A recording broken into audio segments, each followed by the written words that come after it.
Welcome back and welcome to my first Oscars week video. This week I'm going to be making my videos all about the different Oscar nominated films, so the different categories in the Oscar nominations list. I have a video every day leading up to the actual Oscars on Sunday, so make sure you are subscribed so that lands in your subscription feed. I will be back to normal bookish content next week if movies are not your thing, but I am very excited about the Oscars this year, and so I wanted to make some videos showing that. So today I'm going to be talking about the foreign language film nominations, the documentary nominations, and the animated film nominations. I'm looking for it on my list here. I will leave timestamps in the description box below if you want to hear my thoughts on just the animated films or just the foreign language films. You can scroll along to those, so they'll be in the drop down box below. So I have seen all but 2 of these.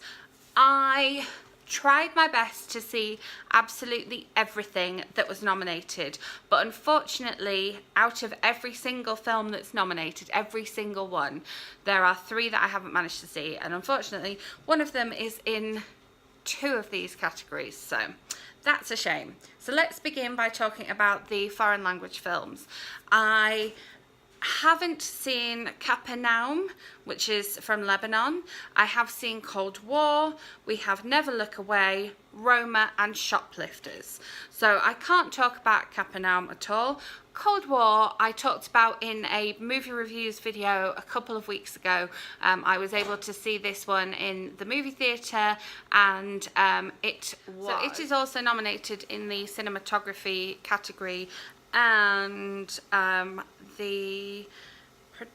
not production design, it's nominated in another category. So this one, I said, feels a little bit like Fame meets Schindler's List meets Breakfast at Tiffany's, and I did enjoy the music aspect of it, but I didn't like the main male character. I couldn't kind of sympathise with him, so that let it down a little bit for me, but I really liked the main female character and I really liked the story arc. Then we have Never Look Away, which I have actually just finished seeing. It is a 3-hour 9-minute film, but it covers over 30 years over the course of the film, and covers 30 years in Germany. So Germany during the Nazi regime and the war, and then following that, and when it becomes East and West Germany. And it was really interesting because it follows one little boy over that course of time, and it was so much better than I thought it was going to be. I really enjoyed it, and that is a 3-hour 9-minute long film set in Germany with subtitles, which doesn't sound like the kind of thing I would go for, but actually the story was really quite romantic and poetic and was quite relatable in a way, but kept me engaged for those 3 hours, let me tell you. Then we have Roma, which again, I've discussed my thoughts on this one in another movie reviews video. It just wasn't my thing. I'm not a fan of it. I do think because it's also been nominated in the Best Picture category, it has a really strong chance of winning Best Foreign Language Film. And obviously it took home some Golden Globes as well, which is always a good indicator for the Oscars. So although it's not my thing personally, I think it does have a good chance of winning in this category. Then we have Shoplifters. This one was probably my favourite that I've seen out of this category. Never Look Away comes a close second, but Shoplifters is set in Japan, and we see this family at the start of the film, and we know that the father figure in this family is teaching the young boy in the family the art of shoplifting, and they work together to do this shoplifting. The sort of mother figure and the grandmother figure we can also see not living the most honestly, and then things start to unravel a little bit, and we find out that this family there's like so much more to them than meets the eye, and it's just fascinating because I don't want to give any spoilers because I do recommend seeing it. It's fascinating, all the different things that aren't actually as they appear to be, and the different sides of the life that they live as well. So in terms of my favourite in the foreign films category, that one would be my favourite. I probably think that Roma is going to take the Oscar, but it would be nice to see Shoplifters take it because I really enjoyed the film. I thought it was really good. So then we have the animated features, and unfortunately this is another one where I didn't manage to find one of the animated features at all. I wasn't able to find Mirai in any cinema or on any streaming service, or I just wasn't able to get hold of it in any way. The DVDs doesn't seem to be anywhere. I can't seem to. So if you know where to find it, let me know, and I might try and watch it before Sunday. So if you're seeing this going up on Monday, there's still time. Yeah, I was kind of gutted that I couldn't find it because I've read up on it and it sounded like it could be fun. But so in this category we have Incredibles 2, which I saw when it first came out in the cinema. And if you remember my movie reviews video from that week, I really didn't like it. I was really bored. I fell asleep. It just wasn't very good. I did get to see Bow before it, which is also Oscar nominated. So, you know, obviously they were doing something right. I know this film has been incredibly well received and people were waiting an awful long time for it, but it's just not my thing. Then we have Isle of Dogs, which I enjoyed. I thought it was really quite different. I haven't talked about it in a review on this one because I watched it as part of my trying to watch all the Oscar things, so saved it for this video. I thought it was yeah, really interesting. It was definitely engaging. Some of it was subtitled because of where it's set. The voice actors that were in it were really interesting choices. I could hear straight away which one was Bryan Cranston and which one was Bill Murray, which was cool. And this one is also nominated in original score, which I'm going to be talking about later this week. I think it has a strong chance of winning in this category. However, it isn't my pick. Then we have Ralph Breaks the Internet. Now, I reviewed this one because it's another one I got to see when it came out in the movie theatres. It's quite a recent release. I really enjoyed it, and I really like what it says about how the internet can be and internet safety and kind of the use of the internet and how it's changed since its advent. I also thought it was a good sequel because it gave the characters much more scope of things to do, not being stuck in an arcade. I think the fact that it does say those things about the internet and internet safety and social media to a certain extent, looking at YouTube comments, for example, is probably part of why it's been nominated. The animation is also really great and very flawless. Then we have Spider-Man Into the Spider-Verse, which is the one that won the Golden Globe. I saw it after it won the Golden Globe when it was still in cinemas, and I really enjoyed it. It was a pleasant surprise. I enjoyed it more than I thought it was going to. I could see why it won the Golden Globe, and this would be my pick in this category.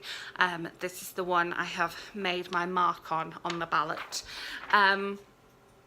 I like the fact that we have all these different Spider-Men, including Spider-Pig, ish.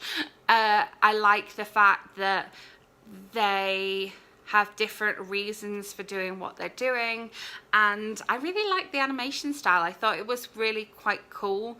It was like you were the outskirts of the picture were a bit like you were watching a 3D film without the 3D glasses on, but the very focus of the picture was very clear. and I really like the character of Miles Morales, and will definitely be trying to find more with him in, because I really enjoyed that one. So yeah, so I would say for animated feature, I would go for Spider-Man Into the Spider-Verse. Then we have documentary, which, as you know, I love a documentary. I have seen all of these.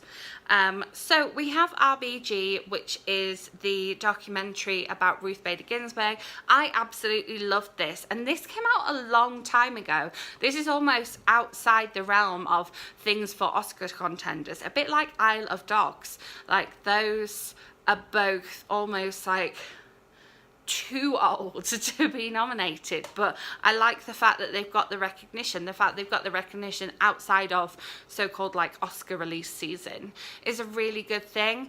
I knew very little about Ruth Bader Ginsburg before going into this. I liked the way it was done. I liked the people that they got to speak to camera, including Ruth Bader Ginsburg herself, and I like the fact that there's just been like so many books and films come to the forefront since then about her.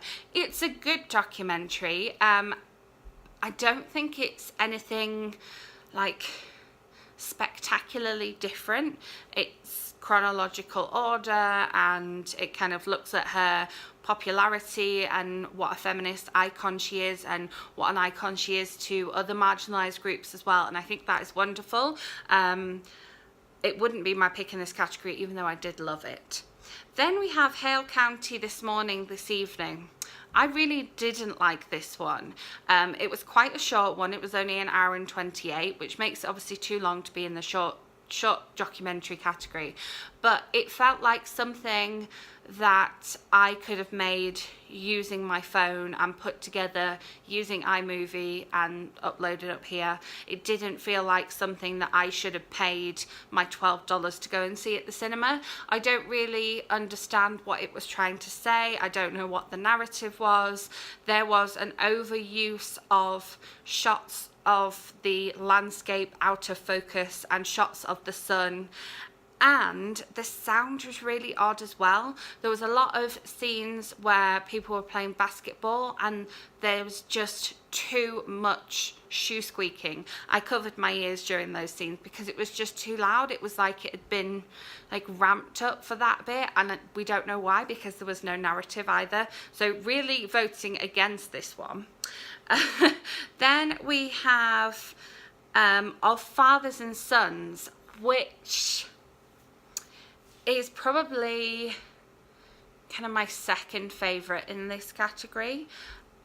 So it is following fathers and sons in Syria, in amongst the fighting, and seeing what the fathers are doing and the lengths that they are going to, seeing the way they interact with their sons. There is very little view of any females in the film, so it's very, very true to what it is. It's fathers and sons, and we get to follow them for quite an extended period of time, and see them putting their sons into the kind of like army training camps, and them combing for landmines and driving through areas which obviously used to be quite thriving towns, and they're now just empty shells. There's this one point where they're driving along and there's just this collapsed bridge that obviously used to be quite a major road, and they just drive under this bridge as if it's nothing. It was a real eye-opener. It was uncomfortable to watch at some points, very definitely, but you couldn't not look, because it was so intense and so interesting, right down to the reasons behind the naming of the sons, and the reasons behind whether the sons are going into this army training or whether they're going to go to school. We see the sons being interviewed, we see the fathers being interviewed. There's mention of the wives, but like I say, we don't really see very many women in the film at all, but it was really, really well done, and definitely a contender in this category. Then we have Minding the Gap. So this follows 3 skateboarders who sort of meet at the skate park, and one of them is the one who is making the film, and they all have things in common in their childhood to do with their fathers. I won't spoil it for you. This one just wasn't that memorable. Again, a lot of it was like fairly amateur footage, but then the Fathers and Sons was very much kind of on the go, one man and his camera footage, whereas this one was as well, but it just didn't seem as slick. I mean, it's a documentary, but yeah, it wasn't that memorable. I had to look up before like making this video as to what it was actually about. And then we have Free Solo, which I have talked about in another movie review video. Unfortunately, I didn't manage to see this one in IMAX. I really wanted to, because having seen it just on the regular screen, oh my god, it was so stunning to look at. The shots of Yosemite are wonderful, and then it follows this guy who free solos. He climbs without ropes and without assistance, and it was incredibly tense at points, and really quite moving and emotive. My palms were physically sweating when he was on any sort of climb without the ropes, and so the whole film was quite an ordeal for me, but it evoked that emotion in me. It evoked a real roller coaster of emotions in me. And so this would be my pick in this category, with Our Fathers and Sons being a very, very close second, having seen them both.